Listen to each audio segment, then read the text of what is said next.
آج میں نے جس ہستی کا انتخاب کیا ہے وہ میرے پاک نبی صلی اللہ علیہ وآلہ وسلم کے عظیم صحابی السابقون اور اولون صحابہ کرام میں سے جن کا شمار ہوتا ہے حضرت سیدنا ابو دجانہ رضی اللہ تعالی عنہ کی ذات پاک ہے۔ لاکھوں صحابہ کرام میں سے صرف 100 صحابہ کرام یا چند صحابہ ایسے ہیں جنہوں نے جنگ بدر سے ابتدا کی، اللہ نے انہیں زندگیاں عطا کی تو انہوں نے نبی علیہ السلام کے ساتھ آخری حج بھی ادا کیا۔ یہ حضرت ابو دجانہ ان صحابہ کرام میں شمار کیے جاتے ہیں۔ یہ صحابہ کرام لیکن قرآن پاک نے ایک تقسیم ضرور بیان کی ہے، درجات بلند بیان کیے ہیں صحابہ کرام کے۔ ان میں بدری صحابہ کا اپنا مقام ہے، حدیبیہ کے مقام پر شامل ہونے والوں کا اپنا مقام ہے، عشرہ مبشرہ کا اپنا مقام ہے۔ تو یہ جو حضرت ابو دجانہ ہیں، دیگر اعزازات اپنی جگہ پر ہیں، ان کے اعزازات میں جو چیزیں شامل ہیں وہ سماعت کیجئے۔ صلح حدیبیہ ہوئی، قرآن حکیم کی آیہ مبارکہ نازل ہو گئی، اللہ ان صحابہ کرام سے راضی ہو گیا ہے جنہوں نے حدیبیہ میں شرکت کی ہے۔ ابو دجانہ نے حدیبیہ میں شرکت کی ہے۔ بدری صحابہ کرام نے بدر کے میدان میں جام بازی کے وہ جوہر دکھائے۔ میرے پاک نبی علیہ السلام نے فرمایا آج کے بعد یہ جو میرے صحابہ ہیں بدر کے میدان میں جو شریک ہو، یہ جو مرضی کریں انہیں پوچھا نہیں جائے گا۔ احد کا میدان، پھر جنگ تبوک ہو یا کوئی اور سریہ ہو یا غزوات ہوں، سارے غزوات میں حضرت ابو دجانہ رضی اللہ تعالیٰ عنہ شامل رہے۔ جس کو جذبہ جہاد کا اتنا جذبہ ہے جہاد کا، تو اس کی شہادت کا جو شوق ہے اس کا عالم کیا ہوگا۔ آپ کو شہادت پھر جو ملی وہ بھی کوئی عام شہادت نہیں تھی، بلکہ آپ شہید ختم رسالت مآب صلی اللہ علیہ وآلہ وسلم بن گئے۔ شہادت آپ کی ہوئی، میں آخر میں یہ حدیث مبارکہ بیان کروں گا۔ جنگ یمامہ میں جب مسیلمہ کذاب نے دعوی نبوت کیا تو اس وقت سیدنا صدیق اکبر رضی اللہ تعالی عنہ کی میت میں جو صحابہ کرام کا لشکر تشکیل پایا تھا ان میں حضرت ابو دجانہ بھی شامل تھے۔ ناموس رسالت پاک صلی اللہ علیہ وآلہ وسلم پر اپنی جان کو قربان کر دیا تھا۔ پہلی میں حدیث مبارکہ جو آپ حضرات کو سنا رہا ہوں، آپ ترتیب سے سنتے جائیے، اور میں نے پہلے بھی عرض کی ہے ہمارا یہاں پر احادیث سنانا ان کا مقصد یہ ہوتا ہے کہ کوئی نہ کوئی اس میں سے ایسا رزلٹ نکل آئے کہ ہم سارے اس پر عمل پیرا ہو جائیں۔ ہماری تو دعا بھی یہ ہے اللہ وحدہ لم یزل ہم سب کو نبی علیہ السلام کے منظور نظر صحابہ کرام کے نقش قدم پر، ان کی سیرت پر عمل کرنے والا باعمل انسان بنا۔ نبی علیہ السلام نے نماز فجر کے بعد آپ نے ایک دن حضرت ابو دجانہ کو بلایا، اے ابو دجانہ میں دیکھ رہا ہوں کہ تم ہمارے ساتھ بیٹھتے نہیں ہو، نماز جو ہی مکمل ہوتی ہے اٹھ کر چلے جاتے ہو۔ اس حدیث پاک سے ایک بات یہ بھی سامنے آ رہی ہے، سلام پھیرتے ہی نماز پڑھ کر گھروں کو لوٹ جانا یہ صحابہ کی سنت نہیں ہے۔ یہ کیا ہے؟ صحابہ کی سنت نہیں ہے۔ حضور نے فرمایا کہ ہم دیکھ رہے ہیں کہ جو ہی نماز ختم ہوتی ہے تم گھروں کو چلے جاتے ہو، گھر چلے جاتے ہو، تم ہمارے ساتھ بیٹھتے کیوں نہیں؟ میرے آقا کریم صلی اللہ علیہ وآلہ وسلم کے اس صحابی نے یہ جواب دیا آپ نے عرض کی کہ آقا میرے جانے کا جو ریزن ہے وہ یہ ہے، کون یہ نہیں چاہتا کہ آپ علیہ السلام کے قدموں میں بیٹھے؟ ہر صحابی کی یہ خواہش ہے، لیکن یا رسول اللہ صلی اللہ علیہ وآلہ وسلم، میرے گھر میں ہمسائے کا ایک درخت ہے، اس کی شاخیں کھجور کی میرے گھر میں لٹکی ہوئی ہیں، تو میں صبح کو جلدی اس لیے جاتا ہوں کہ اس کی کھجور کا جو درخت ہے وہ ابھی پھلا ہوا ہے، اس سے کھجوریں گرتی ہیں میرے صحن میں، جلدی اس لیے جاتا ہوں کہ کہیں اجازت کے بغیر میرے بچے کوئی کھجور اپنے منہ میں نہ ڈال لیں۔ جو نبی علیہ السلام کی محبت میں فنا ہو جاتے ہیں وہ اتنی چیزوں کا بھی خیال رکھتے ہیں۔ اور یہ دعویٰ حضرت ابو دجانہ کا امیری میں نہیں تھا، یہ دعویٰ وہ غریبی میں کر رہے ہیں۔ غریب تو کہتا ہے نا کہ کہیں سے کوئی مال کھانے کو مل جائے تو میں گزر بسر کر سکوں۔ حضرت ابو دجانہ کہتے ہیں، وہ معصوم بچوں کے حوالے سے فرما رہے ہیں، اس لیے جلدی چلا جاتا ہوں یا رسول اللہ، پھر میں ان کھجوروں کو جا کے چنتا ہوں، چن کر میں اپنے ہمسائے کے پاس اسے پیش کر دیتا ہوں۔ نبی علیہ السلام نے جب یہ بات سنی تو سیدنا صدیق اکبر رضی اللہ تعالیٰ عنہ پاس موجود تھے، آپ کو بھیجا کہ جاؤ جا کر بات کرو ہمسائے سے۔ سیدنا ابو بکر پاک نے جا کر اس ہمسائے سے یہ کہا، یہ درخت ہمیں بیچ دو۔ اب میرے صحابہ جو نبی علیہ السلام کے صحابہ ہیں، انہیں مسائل کا شکار، یہ ہمیں بیچ دو۔ پہلے تو وہ انکار کرنے لگا، میرے آقا کریم صلی اللہ علیہ وآلہ وسلم نے فرمایا، اچھا اس کا سودا ایسے طے کرتے ہیں، تم یہ درخت ہمیں بیچ دو، ہم اس کے بدلے میں جنت میں تمہیں 10 درخت عطا کریں گے، اور جو جنت میں درخت ہوں گے ان کی جڑیں جو ہیں سبز پتھروں کی بنی ہوں گی، ان کی شاخیں نورانی ہوں گی، اور ان پہ جتنے پھل لگیں گے اللہ اتنی نعمتیں تم پر برساتا رہے گا۔ پھر وہ درخت جو حضرت ابو دجانہ کو خرید کر پیش کر دیا گیا۔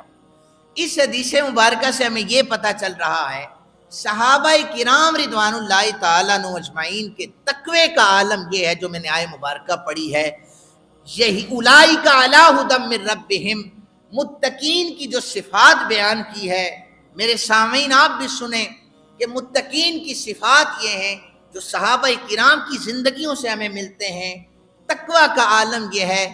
اور پھر روایات میں آتا ہے کہ ایک دن بھول کر اسی درخت کی ایک کھجور آپ کے بچے نے منہ میں ڈال لی، ابو دجانہ نے جا کر فوراً اس کے منہ سے نکال کر پھینکی اور فرمانے لگے، بیٹا کل ہم اپنے اللہ کو کیا جواب دیں گے؟ یہ بچوں کی تربیت ہو رہی ہے۔ ہمارے بچے گھر میں بھول کر اگر یہ کوئی چیز لے آئے، اکثر یہ ہوتا ہے بچے آ کر بتاتے ہیں کہ دکاندار نے ہمیں 10 روپے واپس کرنے تھے، 20 واپس کر دیے۔ تو جو اچھی تربیت کرنے والے والدین ہوتے ہیں وہ کیا کرتے ہیں، کہتے ہیں بیٹے واپس جاؤ اور دکاندار کو جا کر یہ پیسے واپس کرو، ہمارا ان پر حق نہیں ہے۔ لیکن اگر تربیت نہ کرنی ہو، کہتے ہیں چلو دکاندار کو کیا فرق پڑے گا، وہ تو امیر ہے، کماتا ہے۔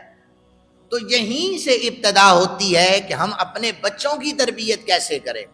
تو صحابہ کرام میں سے حضرت ابو دجانہ کی یہ جو روایت میں نے بیان کی ہے، وہ ہماری تربیت یہ ہو رہی ہے اس میں ہمارے بچوں کی، کہ ناحق کسی کا مال کھانے کی اسلام اجازت نہیں دیتا۔ وہ وقتی آپ کو سکون ملے گا، اللہ کی بارگاہ میں جواب دینا مشکل ہو جائے گا۔ نبی علیہ السلام کے حضرت اس صحابی حضرت ابو دجانہ آپ کی دوسری حدیث مبارکہ سماعت فرما لیں۔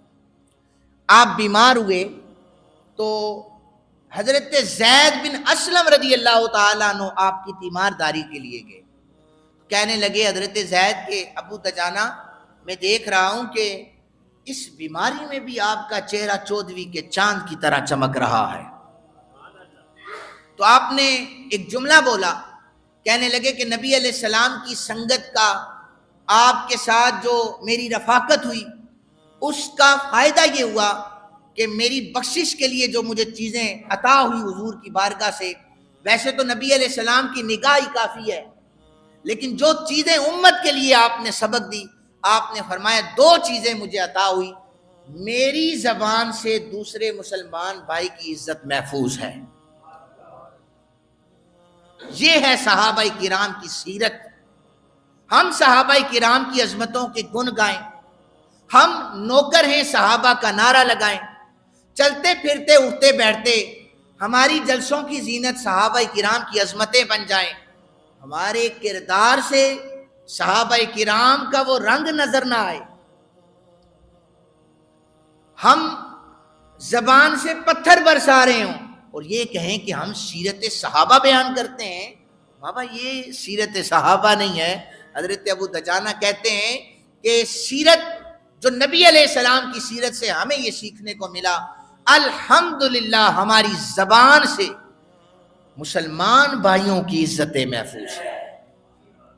اور حضرت ابو دجانہ نے دوسری جو بات کہی، آپ نے فرمایا کہ میرے سکون کے لیے یہ کافی ہے کہ جہاں پر فضول باتیں ہو رہی ہوتی ہیں، گالم گلوچ ہو رہی ہوتی ہے، ہم وہاں پر بیٹھتے ہی نہیں۔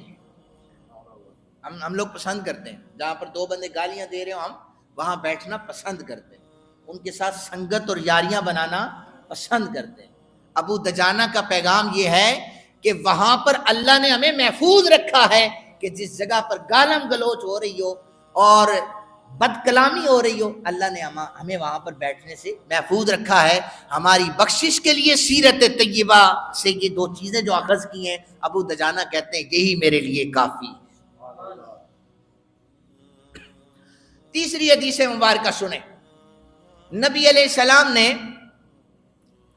احد کے میدان میں اپنی تلوار بلند کی اور بلند کرنے کے بعد حضور نے فرمایا من یاخذ سیف ھذا، میری یہ تلوار کون لے گا آپ میں سے؟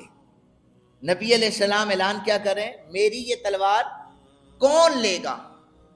احادیث میں آتا ہے کہ 70 صحابہ کرام نے اپنے ہاتھوں کو بلند کر کہنے لگے یا رسول اللہ ہمیں چاہیے ہمیں چاہیے،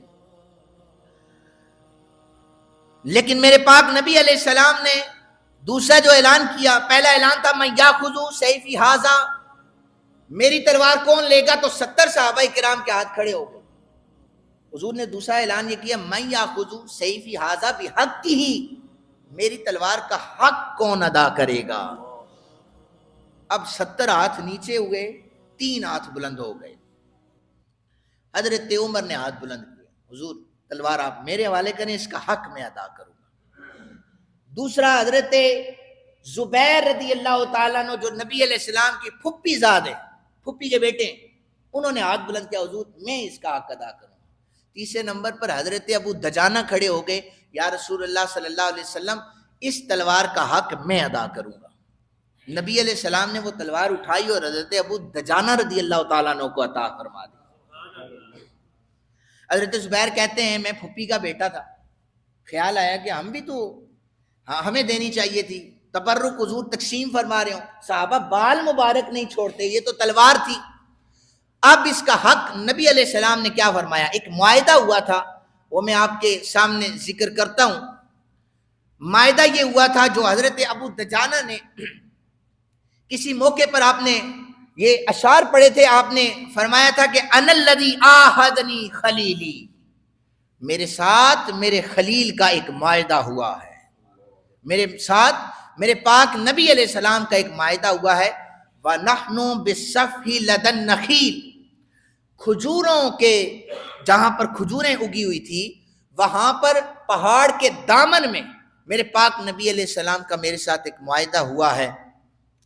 اللہ حکومت دہر فی القیول اضرب بسیف اللہ والرسول، حضور نے فرمایا تھا یہ جو میری تلوار ہے نا، اس کا حق تم نے ادا کرنا ہے۔ لیکن صحابہ کرام کا عقیدہ بتاؤں آپ کو، تلوار کس نے دی تھی؟ آپ بولیں ذرا، نبی علیہ السلام۔ حضرت ابو دجانہ جب بھی تلوار اٹھاتے کہتے تھے یہ اللہ اور اللہ کے رسول کی تلوار ہے۔ کیا کہتے تھے؟ تلوار رسول اللہ کی تھی، صحابہ کیا کہہ رہے ہیں؟ یہ اللہ اور اللہ کے رسول کی تلوار۔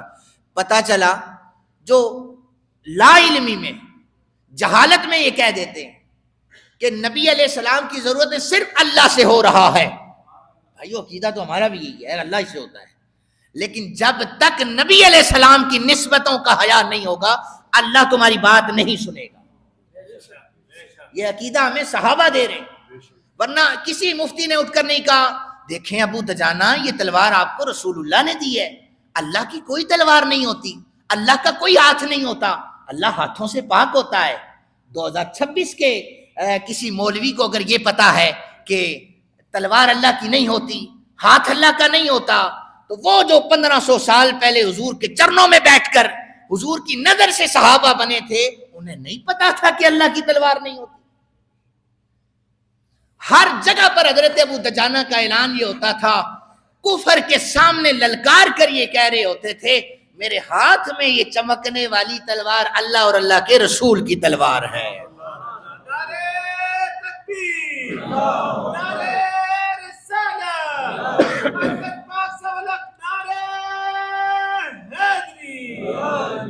حضرت زبیر کہتے ہیں پھپھی کا بیٹا میں ہوں، تلوار ابو دجانہ کو مل گئی ہے، دیکھتا یہ ہوں ابو دجانہ اس کا حق کیسے ادا کرتا ہے. وہ کسی پر ناحق تو نہیں اٹھ سکتی. ابو دجانہ کا ایک انداز اور ذرا سماعت کی. حضرت ابو دجانہ یہ ہمیشہ عرضی پیش کرتے تھے یا رسول اللہ میں جنگ میں پہلی صف میں جنگ لڑوں گا، پہلی صف میں. اور ان کا سٹائل کیا تھا، جنگ لڑنے کا انداز کیا تھا؟ آپ جب بھی میدان میں اترتے سرخ پٹی اپنے سر پہ باندھتے تھے.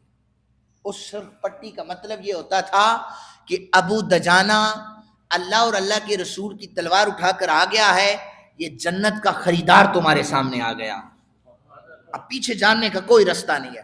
یہ آپ پڑھیں کہ یہ واحد صحابی ہیں جو اپنے سر پر سرخ پٹی باندھ کر لڑائی کیا کرتے تھے. کفار کو پھر پتہ چل جاتا تھا ابو دجانہ میدان میں آیا ہے، اس نے واپس پلٹنا تو نہیں ہے، ہماری بھی خیر نہیں ہے. تو جب آپ میدان میں اترے تو حضرت زبیر کہتے ہیں میں دیکھتا رہا، حالانکہ عشرہ مبشرہ صحابی ہیں حضرت زبیر، جنتی صحابی ہیں، کہتے ہیں میں دیکھتا رہا حق کیسے ادا ہوگا. تو اچانک سے ایک زرہ میں ایک مجاہد سامنے آیا، تو حضرت ابو دجانہ تلوار مارنے لگے نا تو اس نے ایک چیخ ماری، اس زیرہ پوش نے چیخ ماری. وہ عورت کی آواز تھی، روایات میں آتا ہے وہ ہند تھی. اور جب اس نے چیخ ماری نا تو حضرت ابو دجانہ نے اپنی تلوار کو پیچھے ہٹا لیا. لوگوں نے کہا یہ کافر ہے، سر قلم کر دیا جائے. آپ نے فرمایا میرے رسول اکرم صلی اللہ علیہ وآلہ وسلم کی تلوار کسی عورت کا خون نہیں کر سکتی. حضور کی تلوار ہو، غیرت کا تقاضا ہے یہ عورت پر نہیں اٹھے گی.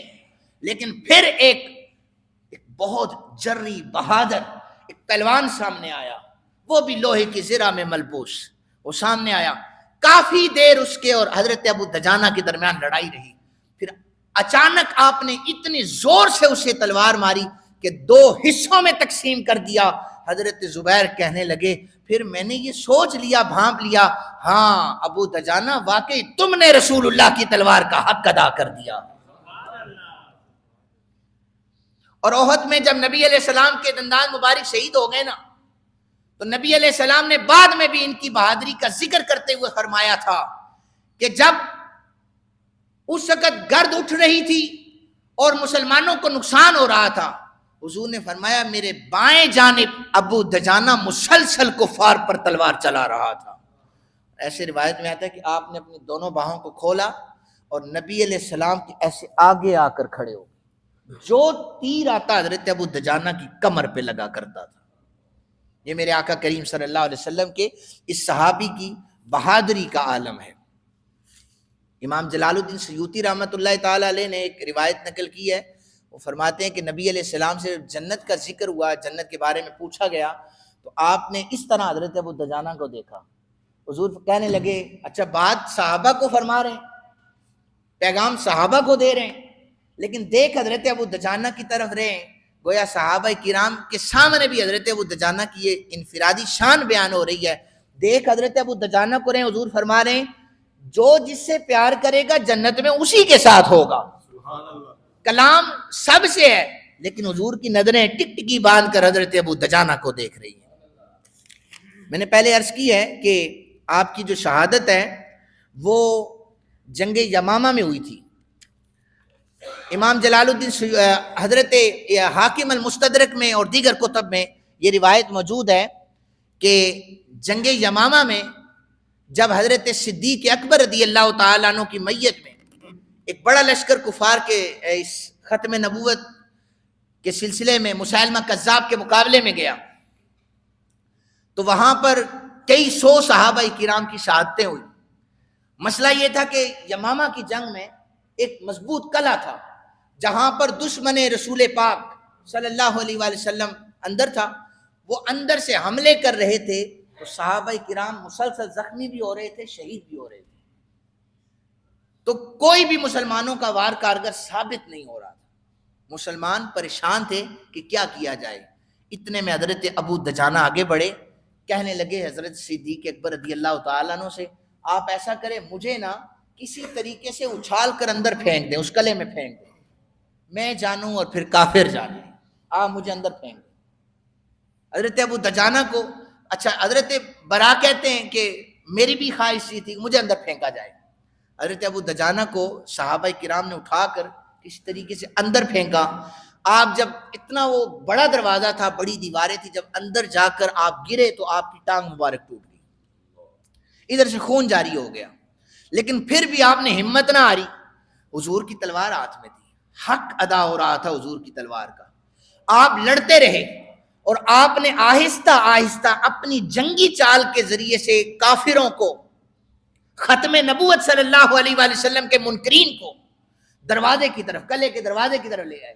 جو ہی قریب پہنچے آپ نے دروازہ کھول دیا، آپ نے دروازہ کھولا، نبی علیہ السلام کے سارے صحابہ اندر داخل ہوئے اور مسیلمہ کذاب کو واصل جہنم کر دیا۔ لیکن اس جنگ میں لڑتے ہوئے چونکہ آپ کی ٹانگ مبارک شہید ہو گئی تھی، ٹوٹ گئے تھے، ٹانگ جب ٹوٹی ہوئی ہو، بندہ بیٹھ کر لڑائی کر رہا ہے، کتنی دیر وہ لڑے گا؟ چاروں طرف سے تیر چل رہے ہیں۔ حضرت سیدنا ابو دجانہ رضی اللہ تعالیٰ عنہ جنگ یمامہ میں شہادت کی اس بلند مرتبے پر فائز ہو گئے۔ حضرات، یہ ساری چیزیں بیان کرنے کا مقصد یہ ہے، ہم صحابہ کرام رضوان اللہ تعالیٰ عنہ مجمعین کا ذکر کرتے ہیں، یا رب ذوالجلال جو زندگیاں انہوں نے نبی علیہ السلام کی محبت میں گزاری ہیں، ہمیں وہ تو ان جیسا تو ہم نہیں بن سکتے نا، ہم نہیں بن سکتے ان جیسا۔ ہماری دعا یہ ہے کہ ان کی زندگیوں میں سے ایک قطرہ ہمیں عطا فرما دے، وہ عشق رسالت مآب صلی اللہ علیہ وآلہ وسلم کا قطرہ ہو، وہ نبی علیہ السلام کی محبت ہمیں عطا ہو جائے، ان کے تقوی سے ہمیں کچھ عطا ہو جائے، ان کے زہد سے ہمیں کچھ عطا ہو جائے۔ اللہ تعالیٰ سے دعا ہے، اللہ تعالیٰ ہم سب کو سیرت صحابہ کرام رضوان اللہ تعالیٰ عنہ مجمعین پر عمل پیرا ہونے کی توفیق عطا فرمائے۔ وما علینا الا البلاغ۔